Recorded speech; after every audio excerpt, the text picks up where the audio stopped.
with it being in the sanctuary. Oh, is that where it's going to be? Yeah. Oh, good. Yeah. See, I'm sure he's not going to want to do it one time. He's not going Oh, to do it yeah, I twice. wouldn't ask. Right. This is off the subject, but before we start, Mhm. y'all know about Bill Sheehan? Did you? No. Did you see that? Yeah, he Yeah, I has got the. brain cancer. Well, I thought we knew And that. Yeah, you knew Well, that, we had but the brain latest damage. is they brought him home and the sons are here and she's keeping him at home, cause that's where he wanted to be. So is it And it's a relatively? matter of time. Well, she's Who posted I couldn't hear publicly, you. so I Nancy? guess, Who? I couldn't hear you. Bill Sheehan, Oh, okay. Lee Brockington's husband? Do you know Lee Brockington? what? Do you know of Lee Brockington? She's a local historian, wonderful Celebrity. speaker. Oh, okay, okay, yeah, okay. Used to be at Hot Calgary. She retired. And she just- retired from there to take care of him. Okay. But is Well, I'm this saying, the last stages, Nancy? Yeah, Okay. Bill is not aware of much anymore, his stamina is low, so visitors, phone calls, emails, and activities are limited. We would love a card or letter from you telling us how you met Bill and what you always remember about him. And she's got his email address. And she's got a cousin who is taking all the contact information rather than emailing Lee, you email the cousin. And they have another one, a friend is coordinating all the food and that stuff that people are giving. Okay. We are shocked and sad, but also feeling very blessed. Bill is almost 82, we've been married 31 years, and we have you in our lives. Bill, Clay, and Victoria Brock, and I feel your attention and your love. But it says, both sons and Victoria Clay's wife are at the Blue Whale Farm for the duration, likely 1 to 3 months. Oh, wow. that's longer than I would have anticipated, but Yeah, So Who do they knows? have Who knows? hospice? Yeah. yeah, and they have hospice.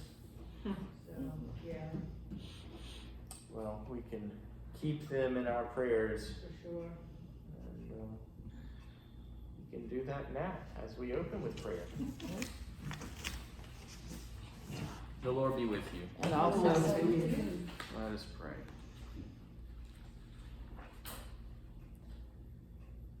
Almighty and everlasting God, whose will it is to restore all things in your well-beloved Son, the King of kings and Lord of lords, mercifully grant that the peoples of the earth, divided and enslaved by sin, may be freed and brought together under his most gracious rule, who lives and reigns with you in the Holy Spirit, one God, now and forever.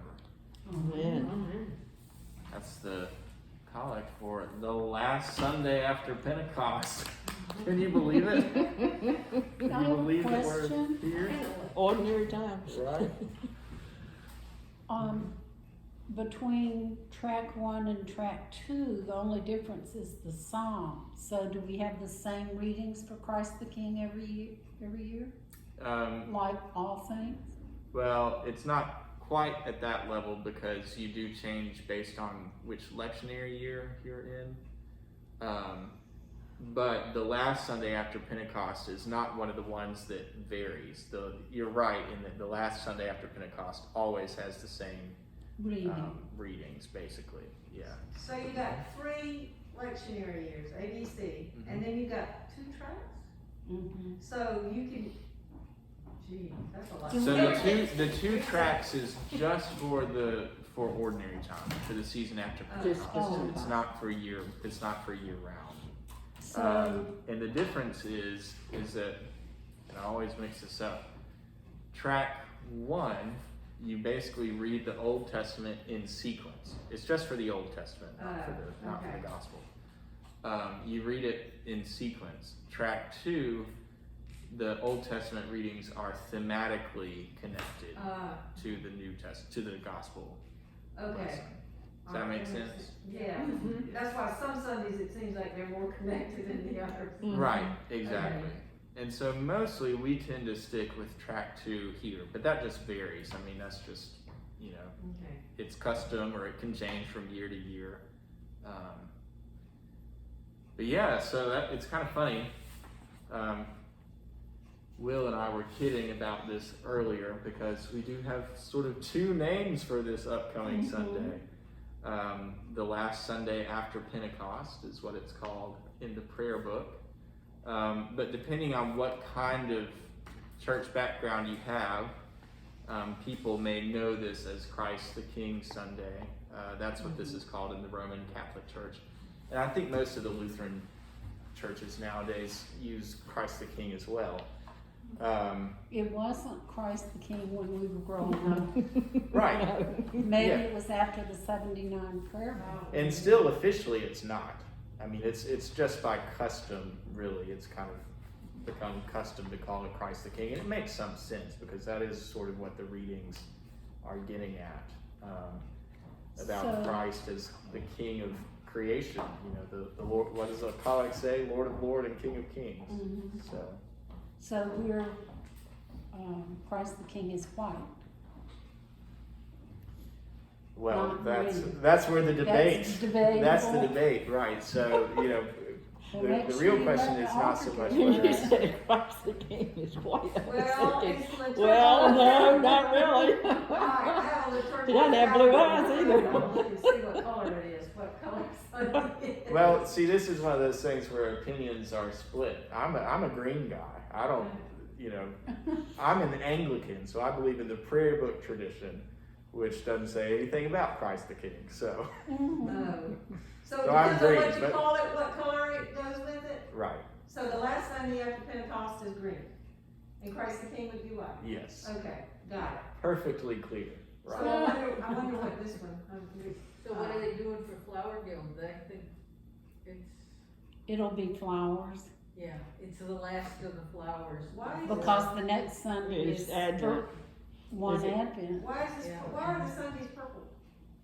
For Advent for is, Advent. No, because the middle of the week is well maybe I don't know, middle of the week was green. But Revised common oh, that's talking about election. the year. college of the So here's a difference. hangings change. Ah, gotcha. So Advent You can tell is cradle. Lent is a season, right, which includes the 40 days of Lent, and so those are all purple, basically. I mean, because it's a penitential season. That's basically the idea. You wear a kind of somber color. With Advent, the Advent has more diversity within the whole tradition of Advent. So there were places that did it for 7 weeks. There were places that did it for 4 weeks. This is, you know, back in the medieval period. Then, you know, mainly in the Reformation, it was done away with entirely, although not in Anglicanism. But anyway, there's a lot of diversity within Advent, but Advent really describes, in some ways, the Sundays. They're the Sundays of Advent, whereas there are Sundays in Lent, right? Because the Lenten Sundays are not really fast days, right? They're They're supposed the to be, that's least- when you can eat Yeah, candy. exactly. If every Sunday is a feast of the resurrection, then even in Lent, Sunday is not a fast. So anyway, it's all kind of technical and it's arcane, and there are a million different ways where people can be, you know, can say this way or that way. So, November the 29th, It's just a box. first Sunday of Advent. That's the first Sunday of Advent. Yeah. We go blue, Well, some people say blue, some people say purple. yeah. It depends on But I think here. who ordered the vestments or made the vestments from the, you know. And we go to year B. We'll go to year A because we're in year C right now. No, we're in year A right now. We are? I could be mixed That's up. what it says on here. Oh. Is that, where'd you get that? Is that for today? I go to the lectionary page and print it out every week. Huh. Oh, that's electionary, that's not the Sunday school, I mean, that's not our coffee with clergy paper. There's a great big box at the back door, so when you go upstairs, you might want to Okay. take it. Okay, yeah, that'll be good. That's what the buzzing was. It must have been the You UPS drop the man. box and hit the doorbell. I wonder if it's because they're just, what readings does that say? Does that say Matthew 25? Mm-hmm. Yeah. Ezekiel, Mhm. Ephesians, and Matthew, and the Well, Psalm. I for sure thought we were in year C, but I've been wrong before. Well, you missed a year then. Missed a couple. 20 is very confusing. Yes. Nobody knows Thank you. where I they think are. But in any case, we're getting ready to change. It'll be a brand new year, December 29th. going to be, is that correct? That's what it sounds like. That's what I thought. Yeah, okay, good. Oh, okay. So, yeah, December 29th, that'll be the new year. November. November. Whatever. It's 2020. All right, class dismissed. I'm done. It's So we 2020. graduate soon. Yeah, right. Well, I I'll know mix that that I one have up all the Flower time. Guild for the November 29th one, and we gotta do greens. Right. So- Okay. That's So the here, first. that's what the Flower Guild does, is greenery for. And the Advent wreath. Right. Mhm. Yeah. Yeah, greenery twice a year. for And the girls. neat For thing I Advent. read in Flower Guild communication, Susie's son is getting married December he's getting married on Sunday, and they're using Christmassy things, and they want to use the Advent wreath. So I thought Use that's what? the Advent wreath. Oh, Advent, okay. We don't have to move it back in the flower room. Yep. Well, shall we After all that. do some Bible study? So what, are you gonna do the gospel, or? Yeah, we'll do Matthew. So let's everyone turn somehow to the Gospel of Matthew, chapter 25, verses 31 through 46. Oh, following on from That's last a week. long one. Still in red. And you're, this is just off the subject, but the Guacamole Ministerial Association outreach is Matt 25.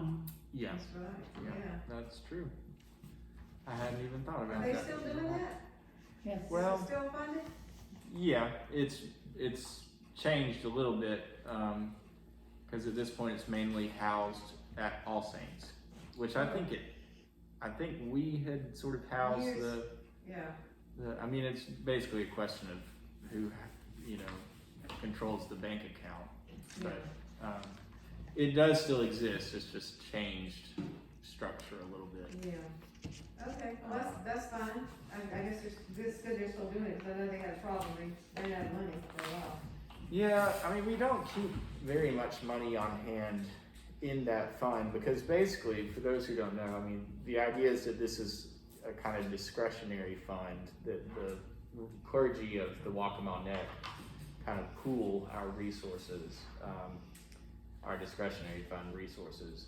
That in the grand scheme of things, that's not very much money, but it can help with someone, who needs a light bill paid, that kind of thing. So, it basically still performs that function. It's just housed at All Saints now. All right, let's read Matthew. Let's just take turns reading this in whatever version you've got, and just follow along. And when you get tired of reading, you can just stop, and the next person will take over. So I'll start. Jesus said, "When the Son of Man comes in his glory, and all the angels with him, then he will sit on the throne of his glory. All the nations will be gathered before him, and he will separate people one from another, as a shepherd separates the sheep from the goats. And he will put the sheep at his right hand, and the goats at the left." Then the king will say to, I'm sorry, I'm having a hard time seeing. Then the king will say to those at his right hand, "Come, O blessed of my Father, inherit the kingdom prepared for you from the foundation of the world. For I was hungry, and you fed me. I was thirsty, and you gave me drink. I was a stranger, and you welcomed me. I was naked, and you clothed me. I was sick, and you visited me. I was in prison, and you came to me." Then the righteous will answer him, "Lord, when was it that we saw you hungry and gave you food, or thirsty and gave you something to drink? And when was it that we saw you a stranger and welcomed you, or naked and gave you clothing? And when was it that we saw you sick or in prison and visited you?" And the king will answer them, "Truly I tell you, just as you did it to one of the least of these who are members of my family, you did it to me." Then he will say to those at his left hand, "Depart from me, you who are cursed, into the eternal fire, prepared for the devil and his angels. For I was hungry, and you gave me nothing to eat. I was thirsty, and you gave me nothing to drink. I was a stranger, and you did not invite me in. I needed clothes, and you did not clothe me. I was sick and in prison, and you did not look after me." Then they also will answer, "Lord, when was it that we saw you hungry or thirsty, or a stranger, or naked, or sick, or in prison, and did not take care of you?" Then he will answer them, "Truly I tell you, just as you did not do it to one of the least of these, you did not do it to me. And these will go away into eternal punishment, but the righteous into eternal life." "Amen." Amen. Let it be so. Well, how's everybody sitting with that? Oh, I think we ought to have that posted on the internet and make everybody read it once a day. At least once a day.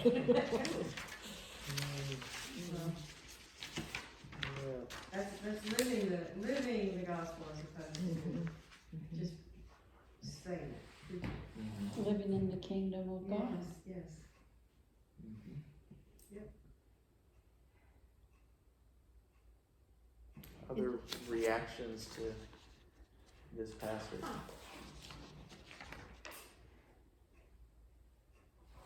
It's a big chunk. It's kind of interesting structurally. It's got that, kind of twofold quality where he says, here are the good guys, here are the bad guys, basically. And this is what happens. And building on the story of the talents too, to kind of, okay, there are different ways to live your life so that you're ready for Judgment Day. Right. Being prepared. Yeah. But it looks like the Judgment Day is gonna be really bad for some people, either way. Yeah. I mean, either parable story. So, this comes right after the parable of the talents, and then it's interesting, Matthew is kind of, there's the plot of the gospel, but it's always being interrupted by these discourses or sermons. The Sermon on the Mount is sort of an interruption in the plot. All of a sudden you get, a big speech that contains a lot of teaching. And there are several other moments like that in Matthew where, things will be happening, then everything stops. And Jesus starts to teach or preach or give his discourse. So this one is part of a long discourse that includes the parable of the talents, the parable of the wise and foolish bridesmaids, and before that you get the destruction of the temple foretold, the lament over Jerusalem, the parable of the wedding banquet, the wicked tenants. All this stuff is happening sort of in the same speech. And this is really the end of that speech. And what happens after this is that you go back to the plot. And what begins happening in the plot after this speech? Might be able to just read the headings in your Death and Bible. resurrection of Jesus. Right, yeah. The Last And Supper. the chief Mine says priests the Last and the Supper. elders. Mhm. That's the main header, and then The next heading that I've got is the plot to kill Jesus, and then, yeah. you know, the ensuing events of the Passion, his trial, and all that is what comes next. So it's kind of interesting. This is sort of his last big, long speech that Jesus gives, aside from the Last Supper. So does he mean in here if you let anybody at any time go thirsty or hungry or naked or you didn't visit them, even one, does that put you in the left hand as opposed to the right hand? Well, what do y'all think about that? That would be pretty severe, wouldn't it? Well, Wow. I'm wondering though, Yeah. because it says, Yeah, just you're as right. you did not do it to one of the least of these, Yeah. you did not do it to me. Pretty high standard, huh? Pretty harsh. Yeah. Huh. Well, I think none of us would get handed out. Really? That's kind of scary. yeah. What it says in Collegeville commentary, it says, wait a minute, and who are the least? The usual interpretation understands all the nations as including all humanity, Mm-hmm. and the least as including people in distress of some kind. Mm-hmm. Therefore, at the final judgment, all humanity is to be judged according to acts of kindness done to poor and suffering. But it doesn't say all. Mm-hmm. So maybe you can get away with not doing all of it. Well, Well, that- you know, when you think about it, when you think about people who decide what to do with their, you know, their Their charitable resources. contributions, but I'm not gonna give anything to that group, Right. or, I mean, where does that all fall in here? Mm-hmm. Well, you can't do it all. That's you just. I mean, you realistically, with all the things that we get at Christmas time to give to everything, you cannot give to everything because $1 to every single one of those is not going to make a difference. I think you have to make some judgments as far as where for you is the most important to give. That's just my. This You're- commentary doesn't, oh, I'm sorry. Well, I was just, you're going next, but I was just going to say, you know, the theological virtue, the name for that is prudence, right? Mhm. You know, when we're giving something, or almost in anything that we're doing, we should be prudent. We don't want to waste money or spend money or time in things that are not going to, you know, do what we want them to do, right? So, you know, that's obviously not something that Jesus is talking about in this speech, right? He doesn't mention prudence, but that's kind of the theological virtue that would bear on this, you know. Well, this commentary says, instead of focusing on the who, are you, the ones who are suffering, said that the point is not the who, but the what, the importance of serving where service is needed. The focus of the parable is that we should love every person and serve anyone we can. Such love for others glorifies God by reflecting our love for Him. So you don't have to feel too guilty that there are people that you can't get to, but that you do it. Because that's what I read from that. That's what, which kind of relieves a little of that guilt that you feel when you think, well, I can't help everybody. Can't do it. I got Well, so much mail stacked up, about Solicitations. people, and I just sometimes I feel guilty that I can't do it all. It's really hard. Well, let's do a little of our exegesis before, and we'll circle back to these questions, because these are sort of the ethical, interpretive questions about this passage. But let's go back to the who, what, when, where, why. We haven't done that for a few weeks, but I think that'll help us. So let's just go through it, shall we? Who's the who? Who are the characters? Where's who? Sorry, Dr. Susan. Well, obviously Jesus is the speaker. Obviously Jesus, yeah. Yeah. Mhm. And the good and the bad, sheep and the goats. Oh, that would be all people, right? Well, that's a good question. Believers and non-believers. So in that second sentence, well, let's just do this. All right, so first we get Jesus. Who's the next character? The next who? Angels. Well, we get All the the Son of Man nations. before that. Oh. So is Jesus talking about When the himself Son in of Man third comes person in. here? I'm just assuming. I would think. Yeah. I don't I know. would think. Interesting question. So we have the Son of Man, and then we get the angels. Then who's the next who? All the nations. All the nations. Right. Hello, Sue. Hey. So, all the nations. Deborah's, the Collegeville people suggested that's all humanity, right? It could be, and I think because this is Matthew, I would tend to think that it's more this. It's Gentiles. That word ethne, the nations, is also translated Gentiles. And I think that's probably what this means, because Matthew was a Jew himself,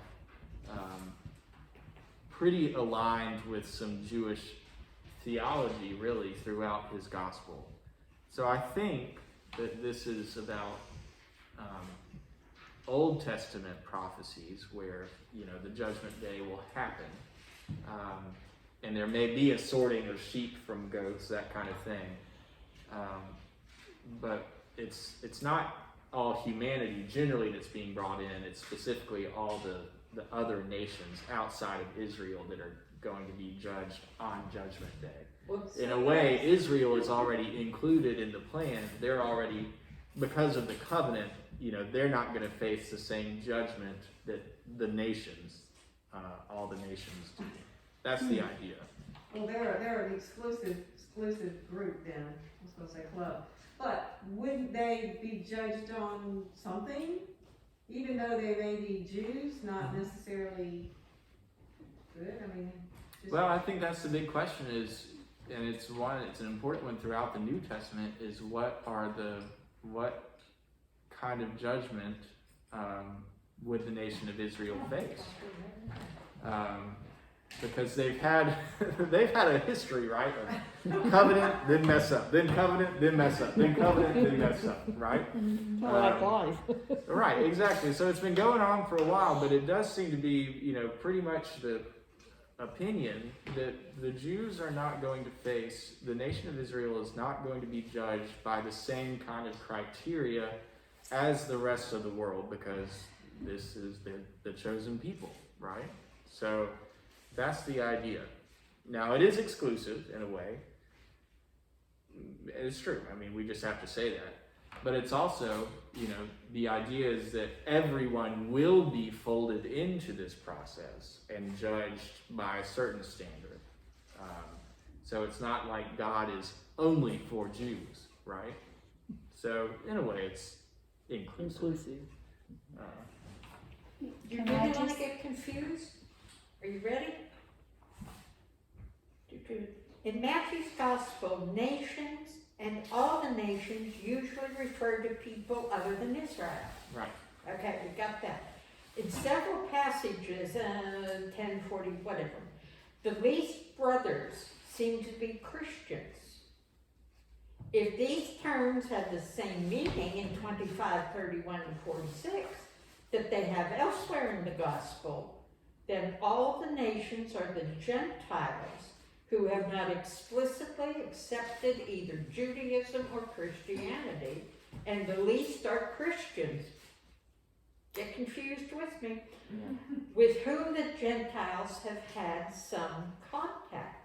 According to this interpretation, the Gentiles will be judged according to acts of kindness done to Christians. Mm-hmm. Yeah. So this is an interesting idea. Thank you for bringing that up, because I would not have thought to bring this up myself, because I don't know very much about this. Okay. But I can tell you what little I do know. There is a lot of scholarship that's been looking into that question, the question of the least, or oftentimes they're called the poor in the New Testament. So, Paul will be talking about bringing an offering to the poor in Jerusalem.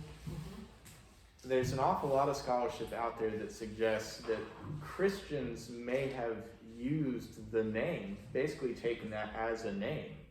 We're the little ones, or we're the poor ones. Because at this time they weren't called Christians, right? I mean, this is before they were called that. And so this may have been their name for themselves, was to be called the little one, or the children, or the poor. So that's what they're getting at there. Yeah. In Matthew, I think it's quite conceivable that that is what Matthew meant.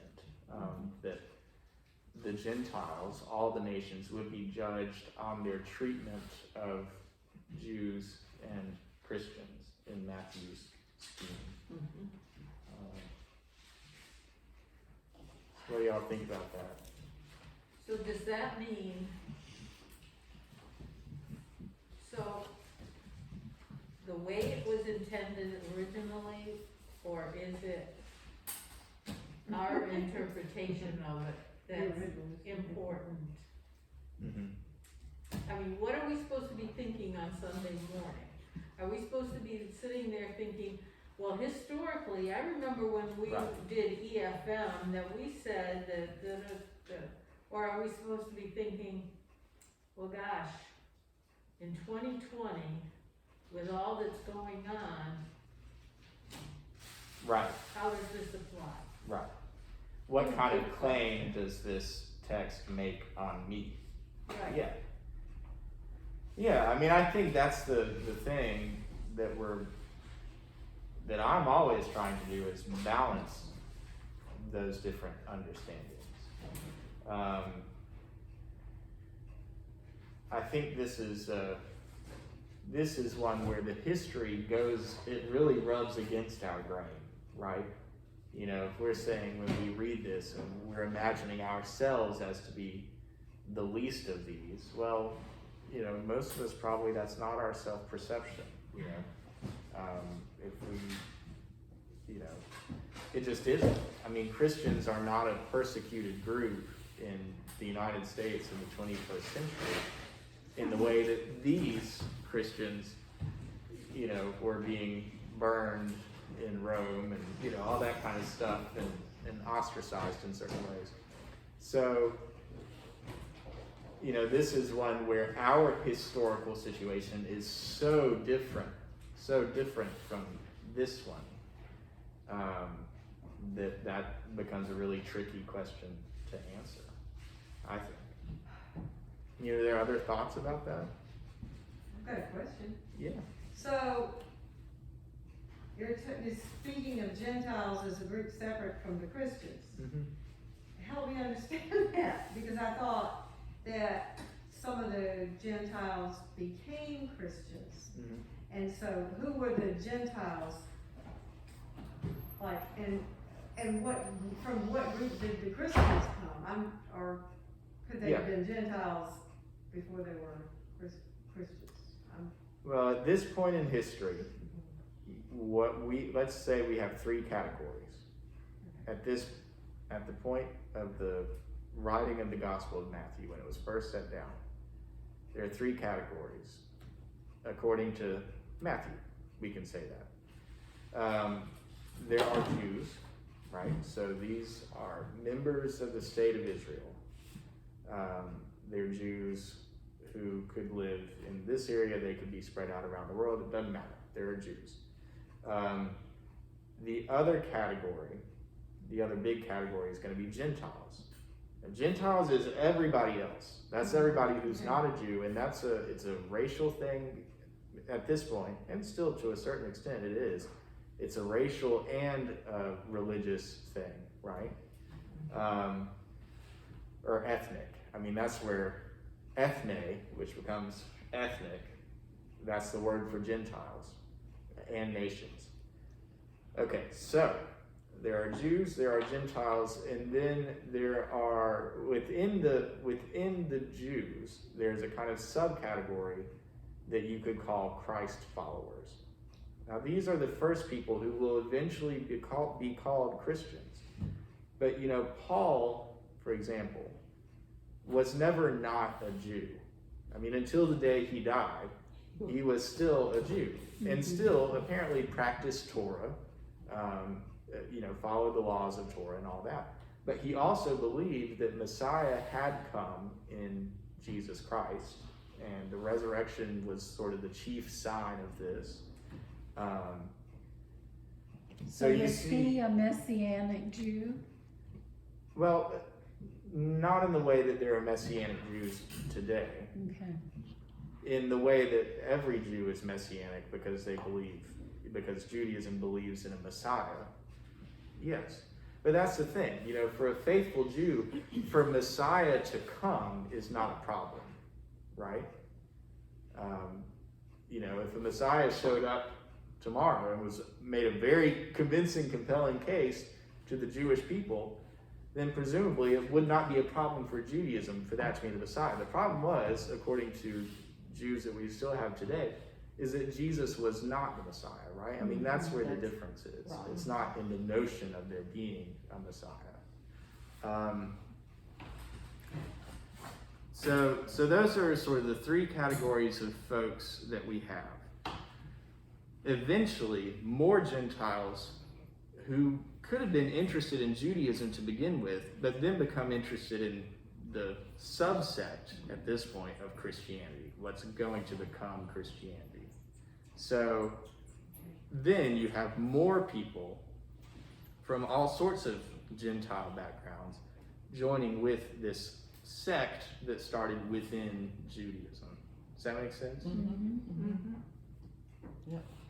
So, Okay, that would really make a neat picture, intersecting. It's kind of like a Venn diagram. It's a Venn diagram. I get the word Venn diagram, like, okay, and then there's the overlapping Yeah. circles. right. Okay, And Jews. thank you very much. That really helped because I thought, okay, well, you got the Jews who became Mm-hmm. Christians, and then the Gentiles who they were trying to bring into the fold. At what point did the word Christian come into? Well,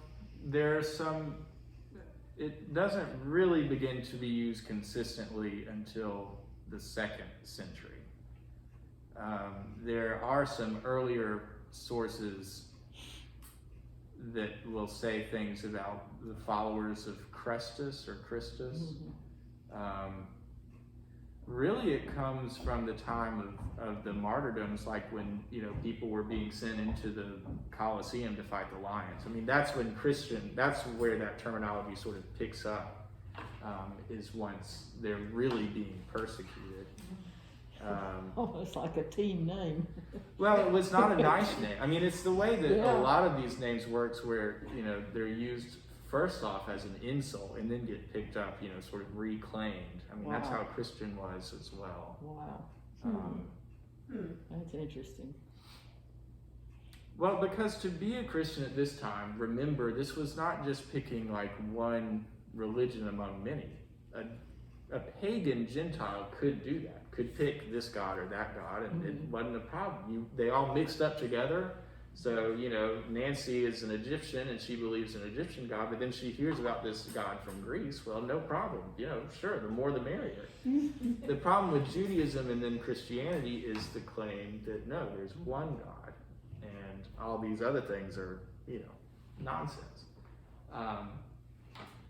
So that's a problem for everyone else in your context, because all of a sudden you stop doing things like paying taxes to the, temple priest of Diana or something like that, or you stop participating in the banquets and holidays and social functions of, Roman state religion. So that's where it kind of becomes a problem, and you can actually see then why Christians might think of themselves as the poor or the least. You know, these are people who really eventually are sort of the marginalized, oppressed group in the society. Now that's, you know, one period in history. It doesn't necessarily start out that way, it doesn't end that way, you know, because eventually the Roman Emperor, Constantine, becomes a Christian. So, it changes. You see how complicated, like the who questions just get so big, you know, we're still on the If who. if you're only, all right, if you're looking at, so, the people, you know, the poor and the needy, to me, that could be anybody in the world, Jews included. Mm-hmm. And here, if it's, I don't know, it's kind of complicated to me, because then, like, are we just saying you only look at the ones that, here, if you're talking about this is one little subset of people, what about everybody else that might be Right. in need? Mm-hmm. And are Jews held to that too? Well- Or if that's already in their religion, they already have to do that in their Right. religion, or maybe, so, okay. Right, I mean, the expectation of a righteous Jew is that they will feed the poor and clothe the naked, right? I mean, this is Old Testament theology in how you were supposed to treat the stranger and the poor. And, you know, the theology that the Old Testament espouses for the treatment of the poor, they do a hell of a lot better than, you know, our modern society does, and I'm sure their society too. Yeah, even in Islam, I mean, that's part of their, you Yeah. know, Right. my gosh, yeah. Right, exactly. Feeding the poor. So I don't think, you know, I think we have to keep two things in mind. This was written by someone that we call Matthew, right? This is a speech that Matthew puts in the mouth of Jesus. Maybe Jesus said it, maybe Jesus said parts of it, you know, maybe Jesus said things like this, but this is from the Gospel of Matthew.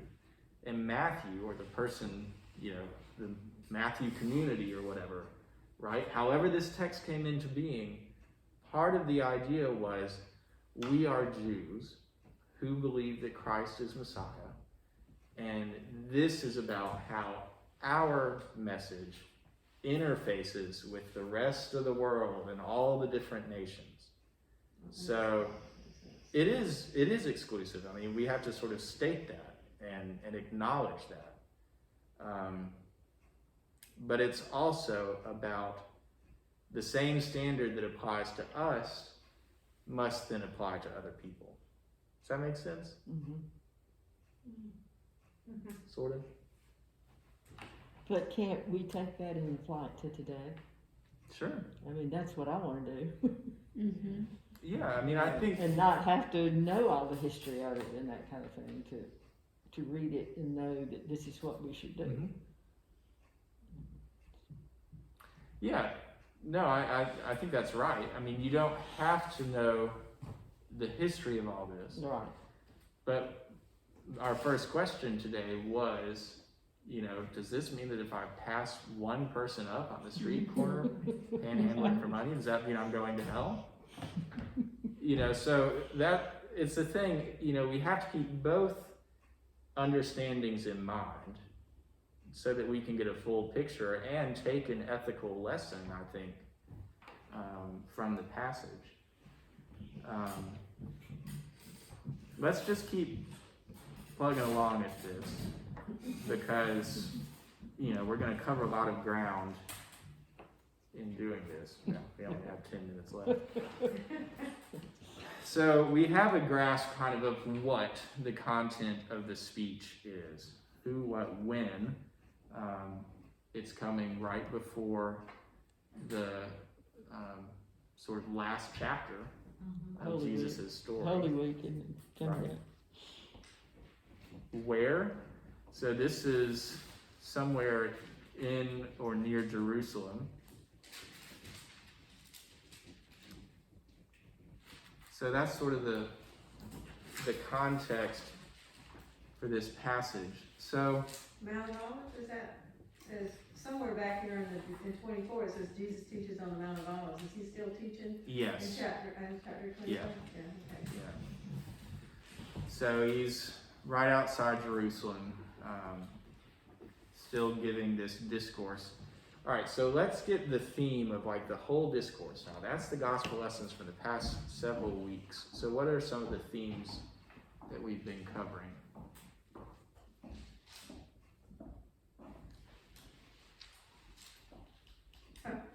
Kay mentioned preparation, right? Mhm. Being prepared. Mhm. Well, it's kind of like guidelines for living. What should you do? Mhm. You should feed the hungry, give water to the thirsty, visit prisoners. There's also a theme of judgment, right? Be prepared for The the afterlife. others, Right. yeah. Yeah. All the bridesmaids, you know, Right. Right, it worked. Mhm. Yep, exactly. And then, you know, if we think about the parable of the talents, the one we had on Sunday, you know, there's the two slaves who seem to do a pretty good job, and the third slave who doesn't do such a good job, right? He was doing what he thought was the best thing to do. Yeah. And what was his motivation in doing that? That's an interesting, really interesting little parable that I didn't talk much about in the sermon, but Because the master was harsh. right. Well, that's what he thought, at least. I mean, maybe he was right. I don't know. I mean, it didn't seem to work out too well for him either way. But so there's the theme of judgment and the afterlife, and separating the sheep from the goats. Yeah. That's kind of scary. Mm-hmm. to me, the parable of the talents and this one, it's just kind of two ways of saying the same thing about using what you have and what you know, for good. Sharing it. Yeah. Sharing it. Yeah. And just a little bit different way of doing it. So it hit the people that would take something from the first one and maybe not from the second one, or vice versa. And he's got a story for everybody that can relate to how they think or how they live. It seems to be. I don't know. But in the parable of the talents, the first two guys that got money back, I mean, they doubled their money, right? Mm-hmm. Did they really help others in the process of doing that, or did they only help themselves? Right. And I mean, they earned more wealth for their master. Mm-hmm. You don't really know if in their individual lives, when they became rich, whether they did that. But it's just talking about taking what you have and making the most of it, as opposed to just, But to what end? Mhm. well, I don't know. But Yeah. you gotta start somewhere, I guess. You know, I don't know. Well, and that's an example of something that can operate on the different levels, right? Yeah. Because there is the interpretation that says, well, you wasted what you were given. Yes. And that's a good thing. Like, we shouldn't waste what what is given to us. That's a good, straightforward interpretation that works. But then you start asking these deeper questions, and you're like, now that's kind of Now weird. that's why the second story has to be there. First, you gotta have something to share. You know, you gotta build it up, and then hit with, okay, what are you gonna do with it? You know, Mm-hmm. I don't know. Sounds logical. But then, you know, the story about the widow's mite, you know, she didn't have anything, but she Right. gave what she did have. So, Mm-hmm. something for everybody. So, what's interesting about this, we have a king too. Here's another who. So the Son of Man and the King are evidently the same person. And Christians, would believe this to be Jesus Christ, right? The Son of Man we think of as the risen and returned Jesus Christ at the end of the age, as the Son of Man and as the King. And he says, "Come, you that are blessed by my Father, inherit the kingdom of earth, prepared from you from the foundation for the world. For I was hungry, and you gave me food. I was thirsty," etc., etc., etc. So the righteous will answer him, saying, "Lord, when was it that we saw you hungry and gave you food, or thirsty and gave you something to drink?" So they don't recognize him, right? Mm-mm. So the king, the center of creation, the Lord of creation, Jesus Christ, is saying that whenever you did this to the least people, you were doing it for me, right? I mean, that in some ways is the more central ethical claim of this passage, right? That you're actually going to see me in the least of these. That's when you're serving me, is when you're serving the least of these. Now, how does that fit in with the wider culture at this time? Based on what you know about ancient Israel and ancient Rome. They had a real caste system. Yeah. Yeah. They couldn't even get anywhere near enough to touch you. Yeah. Let alone you do something for them. I guess if Right. you did something for them, you'd throw it at them so they wouldn't touch you. Right. Society was very stratified, and those boundaries were, much more solid than they are today, even, right? Boundaries between Jew and Gentile, for example. The boundaries between people in charge and the people on the bottom. Rich and poor, male and female, certainly. So, what Jesus is saying is that I am the king, but I don't look like a king. I'm not the one wearing the purple cloth and the lavish robes and everything. I'm the beggar in the street, right? So that's a pretty radical claim. I think it applies to us today with segregation and lack of integration that's gone on. That we had the Untouchables. But those are the ones Jesus hung out with. And more than that, he says, I am those people. Those people are me, right? Yeah. Right. Like, Yeah.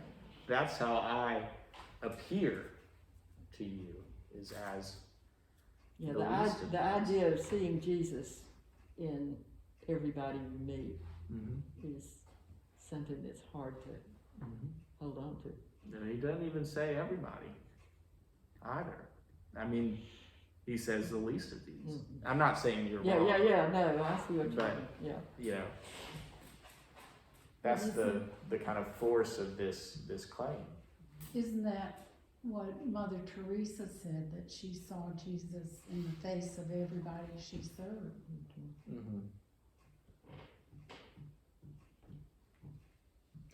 But does it go back to also when Jesus told the disciples to leave everything, or when he sent them out, take nothing with you?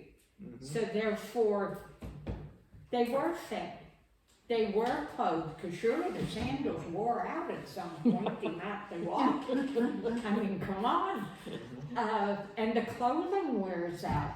I don't care what it's made out of. So therefore, does that also apply to this? Ask that question another way. I didn't quite understand. Okay, if he sent them out with nothing except what they had on, like if you send me out right now, oh God forbid, don't do that. So then you become one of the poor people that. Yeah, so is it the same reference clear through the New Testament that what we're looking at is basically, yes, that's the good that is done by helping someone. And it doesn't have to be everyone. The sort of ethical claim that, I get what you're saying. I'm trying to rephrase it for myself. Okay. In serving the poor or the weak, we are serving Christ. Right. Right? And you serve the people that the Holy Spirit puts in front of you. Right. Yeah.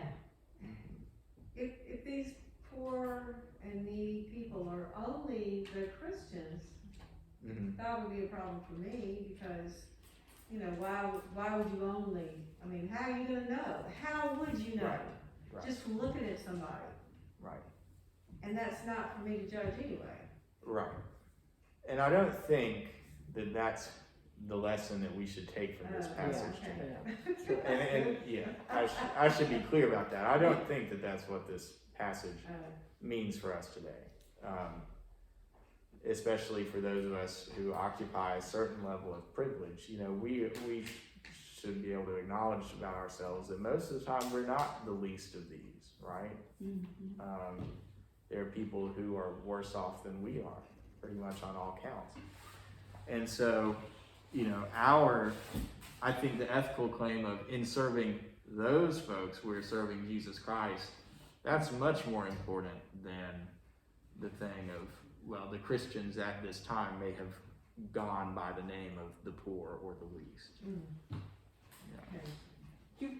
One more quick take on it. Me and my study book. This is from Haler's. Chapter 25, 31 to 46. Final judgment scene. One of the most magnificent passages in the Bible. A picture of how common kindness will affect our standing in the eternal world. So that's more than just having to pick out one group I get from that. You have to be kind. You can't be mean and nasty and evil, as I say. Yeah, no, I think that's right. I think it goes, yeah, I think that's right. That the standard of righteousness is not, maybe that's one of the big takeaways, is that the standard of righteousness is not exclusive. Neither for the people who are sort of being righteous by serving others, or for the people on the receiving end of this righteous service. So that should go for everyone. There's nothing in here that says that we should only serve certain groups of people, certain kinds of people. And it makes me think of the loving kindness prayer. May I be filled with loving kindness.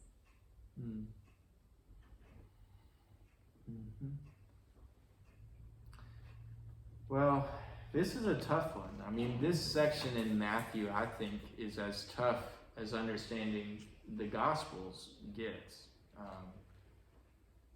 In understanding the ethical side of it, juggling the historical part of it, you know, the historical understanding with what it says to us. I mean, this stuff is really hard to preach. I always think it kind of blows my mind when people tell me that Matthew is their favorite gospel, because there's a lot of this in Matthew, and it's tough. I mean, it's difficult to kind of wrap our minds around, and you know, Luke in comparison is a walk in the park, and John is, you know, I don't know, John is like staring into a telescope or something. I'm not sure. But Matthew is tough, and I'm still working every new lectionary cycle, because those A, B, and C years, that's a particular gospel that you work with. That box, somebody can't get in that box, they got it. Yeah, we got it. Okay. It's open. It might be a heavy box, it might be kind of heavy. Have you got your box? It's hard to get in, it's big, it's a big box. Yeah. I can open this, but I don't want to knock you down. Boxes. It's 2 bucks. Oh, it's too hard. Now that I see it. Some of the feed a family things. I talked to Susie this morning. Please come on through. Oh, I'm sorry. That's right. Anyway, so years A, B, and C, you know, it's based on Matthew, Mark, and Luke, and then John gets interspersed in all 3 of those years. And so I try to get a new commentary or book or something like that, a new study on whatever year it's going to be. And this year was Matthew, but I didn't get to read any of my book on Matthew, so I'm still learning myself. Matthew is the one that I feel kind of the least comfortable with, and I think because it's maybe the most difficult. So. I just like to share one thing with y'all. When we were in Wisconsin, there were synagogues right down the road from our Episcopal church, and we would have a Seder together. And I can remember this wonderful woman, rabbi, was giving like the benediction or whatever at the end. And she says, I just want you to know that you are all chosen. I like that. I did too. Yeah. That was neat. Well, that's very nice. Well, I think that's one of the big impulses is that, you know, there's the chosen people, but then everyone is chosen. Right? So, let's close with prayer. And we'll pray in the words which our Lord Jesus Christ himself has taught us. Our Our Father, Father, who art in heaven, Hallowed be thy thy name. name. Thy Thy kingdom kingdom come. come. Thy Thy will will be be done. on earth as it is in heaven. Give us this day our daily bread, and forgive us our trespasses, as we forgive those who trespass against us. And lead us not into temptation, but deliver us from evil. For thine is the kingdom, and the power, and the glory, forever and ever. Amen. thank you. You're welcome. I'm worried about I'm Madeline. reading this week. I think you are. Yeah. Oh, Well, yeah. it's nap time right now though. It's Are like, these Yeah. fun? doesn't she sometimes have physical therapy? She does Tuesdays? Monday, I don't Wednesday, Friday usually. Oh, So, well, it was Wednesday, it was last week. Because that's where I studied from. Yeah. Because, you know, no matter where else you look, worded I don't know. differently. Right. well, I'll wait. I'll call her in about an hour or so. Because, Yeah. like you said, She'll have them over there Thursday, won't she? Yes. Yeah. I got up for that funeral Friday. Well, thanks everybody for bearing with me on this Oh, that was fun.